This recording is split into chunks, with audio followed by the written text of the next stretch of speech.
Ya, curhatan seorang pria yang membeli sepatu di Jerman baru-baru ini viral di media sosial X. Bagaimana tidak sepatu yang dibelinya seharga 10 juta rupiah terkena bea saat dikirim ke Indonesia hingga mencapai 30 juta rupiah. Dan tidak hanya itu, video pengakuan seorang tenaga kerja wanita asal Madura, Jawa Timur bernama Risma mudik ke kampung halamannya dengan melalui Bandara Internasional Juanda. Alhasil, Risma dihentikan oleh petugas dan diminta membayar pajak hingga 360 juta rupiah. Lantas pelajaran apa yang bisa dipetik dari kasus tersebut? Sudah bersama kami melalui sambungan virtual Acu Fiarta Kartabi, Kepala Pusat Kajian Ekonomi dan Bisnis Universitas Pasundan. Selamat pagi Mas Acu, apakah Anda juga mengalami pengalaman serupa atau pernah dengar mungkin kerabat ataupun keluarga pernah mempunyai pengalaman serupa, Mas Acu?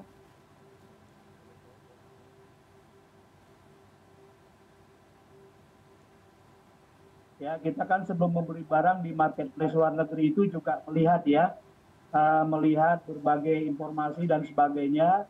Ya tentu saya kira ada konsekuensi-konsekuensi yang seperti viral saat ini ya begitu.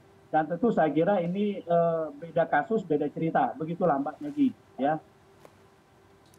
Baik, Mas Acu, apakah masyarakat tidak mengetahui secara jelas akan perhitungan pajak bea cukai, denda administrasi dari pengiriman luar negeri seperti yang terjadi pada kasus sepatu kena denda bea cukai 31 juta rupiah ini?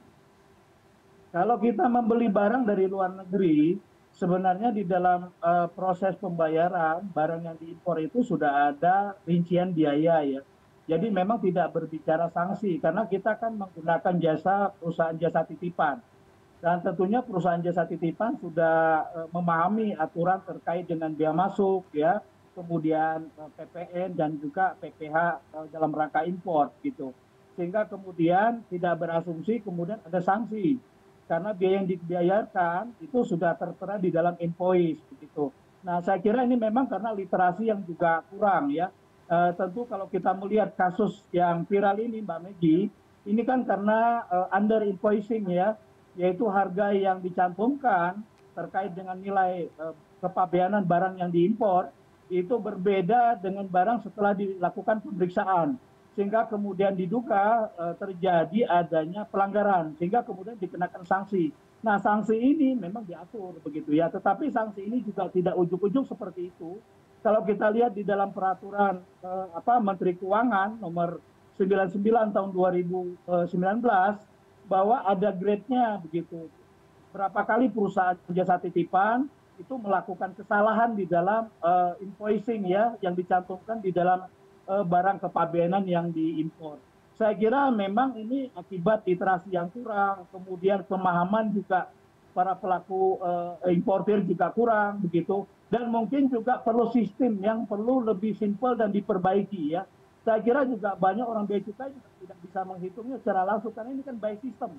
Dan saya kira itu dibuat lebih ringkas dan kemudian lebih well educated, lebih praktis bisa digunakan dan dipahami oleh masyarakat. Dan saya kira banyak pelaku usaha impor secara personal pun juga tidak memahami ini. Saya kira gitu Mbak Megi.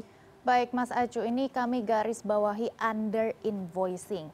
Jadi sebenarnya pembeli sendiri juga tidak tahu total harusnya itu berapa yang dibayarkan setelah dikenakan oleh pajak dan juga bea cukai. Dan apakah ini ada sistem yang seharusnya diperbaiki untuk supaya konsumen bisa mengetahui apakah memang kalau kita beli barang dari luar negeri itu lebih murah daripada kita beli dari dalam negeri? Ya, pertama sebenarnya under invoicing, kalau saya lihat dari kasus video yang viral itu, bahwa sebenarnya dari klarifikasi pengimpor, dia sudah menyampaikan bahwa harga itu sebenarnya tidak 35 dolar, sebagaimana yang dicantumkan di dalam barang ya, yang di invoice, yang dicantumkan oleh PJT, perusahaan jasa titipan. Sebenarnya harganya 553 dolar ya, sehingga ada selisih antara harga CIF ya, cost insurance right itu dengan harga yang ditentukan oleh bea cukai setelah dilakukan pemeriksaan. Jadi kesalahannya di situ. Sehingga apa? Ketika kita salah mencantumkan harga, maka itu akan berpengaruh kepada bea masuk ya, berpengaruh juga kepada berasarnya PPN, berpengaruh juga kepada biaya PPh impor. Nah, oleh karena itu saya kira itu berpengaruh kepada nilai ya. Dan yang kemudian yang kedua, saya kira tentu ini juga perlu dibuat sistem yang tadi lebih sederhana, sehingga kemudian masyarakat juga bisa memahami lebih jelas terkait dengan barang yang memang akan dibeli dari marketplace luar negeri. Kemudian yang ketiga, pertanyaan Mbak Megi, apakah barang ini memang lebih mahal? Nah inilah perlu saya kira dilihat ketentuan Permendak nomor 22 itu, nomor 20 itu terkait ketentuan dan kebijakan impor. Ini kan tujuan pengenaan tarif yang lebih besar ini dalam rangka melindungi usaha di dalam negeri ya, terutama UMKM. Nah, kalau kita lihat dari harga yang dasarnya sudah 8 juta, apakah betul ada produk UMKM di dalam negeri yang harus kita lindungi dengan harga begitu gitu ya. Nah, ini menurut saya agak kurang make sense gitu, sehingga kemudian perlu ada apa namanya ya mungkin penyesuaian-penyesuaian dan penentuan regulasi yang lebih detail begitu. Karena di dalam sistem itu tidak ada yang namanya katakanlah diskresi, Mbak. Jadi saya kira kemudian ketika itu diinput datanya dan keluar angkanya, kemudian termasuk keluar sanksi yang bikin kita kaget-kaget, nah itu saya kira juga perlu dipertimbangkan. Jadi ada faktor diskresi, kemudian dilihat juga apakah barang itu dengan harga yang katakanlah harga beli sudah 8 juta, apakah ada kompetitornya di dalam negeri. Kemudian apakah barang itu juga kita produksi di dalam negeri.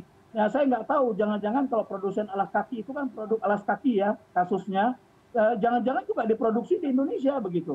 Nah ini saya kira perlu dilihat, perlu sinkronisasi antara kebijakan di dalam perdagangan, kemudian sanksi, ya, kemudian juga literasi dan edukasi konsumen. Saya kira ini banyak hal menjadi penting untuk kita cermati dari kasus-kasus yang terjadi viral. Kemudian tadi di contoh Mbak Megi di awal, ada juga kasus yang membawa emas kan, juga dia tidak jelas ini hanya disebutkan diselesaikan oleh kantor pusat atau Bea Cukai. Saya kira nggak jelas bagaimana ini kemudian detailnya bagaimana penyelesaiannya. Karena mungkin saja ada kemudian kasus-kasus serupa yang dalam tanda petik ya bisa apple to apple, bisa tidak begitu kita bandingkan. Saya kira gitu Mbak Megi. Baik Mas Acu, apabila konsumen setelah mengetahui pajak dan juga pajak bea cukai ini tidak mampu membayar bea masuk, apa yang akan terjadi? Mekanismenya seperti apa selanjutnya? Ya ketika kita membeli barang itu ya, dan kemudian sudah dicantumkan oleh marketplace luar negeri terkait dengan barang yang kita beli, kalau memang harganya sudah tidak rasional atau kemudian lebih mahal dibandingkan dalam negeri, saya kira masyarakat juga secara rasional tidak akan membeli, gitu ya.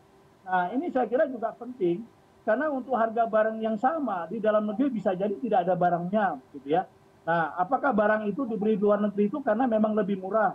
Dan saya kira kalau bisa lebih murah dan sepanjang itu tidak merugikan keuangan negara dan sesuai peraturan perundang-undangan, saya kira tidak masalah. Mungkin saja di luar negeri ada harga barang lebih murah, ya karena program sales misalnya dan sebagainya. Dan barang itu juga tidak diproduksi di dalam negeri. Saya kira jangan sampai kita membatasi ya orang membeli barang sesuatu dengan segala kemampuan dan keinginan willingness to pay-nya pada level tertentu, saya kira tidak usah kita batasi gitu, karena ketentuannya sudah jelas, tarif MPN-nya berapa, kemudian juga biaya masuknya berapa, kemudian juga PPh dan juga PPN-nya berapa. Saya kira nggak ada masalah, karena itu adalah tergantung willingness to pay dan kesediaan daripada konsumen untuk membayar kewajiban terkait dengan impor barang tersebut, Mbak Megi. Baik Mas Acu, terakhir.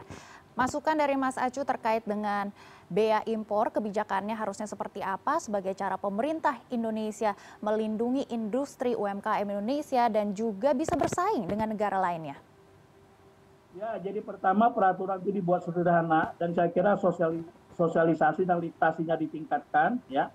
Kemudian ada proses diskresi dari ketentuan-ketentuan dan yang kemudian selanjutnya adalah bagaimana kebijakan terkait perlindungan barang di dalam negeri itu ada klasifikasinya. Apakah barang itu barang yang sama, kemudian diproduksi juga di dalam negeri, bagaimana variasi harganya, itu harus dipertimbangkan.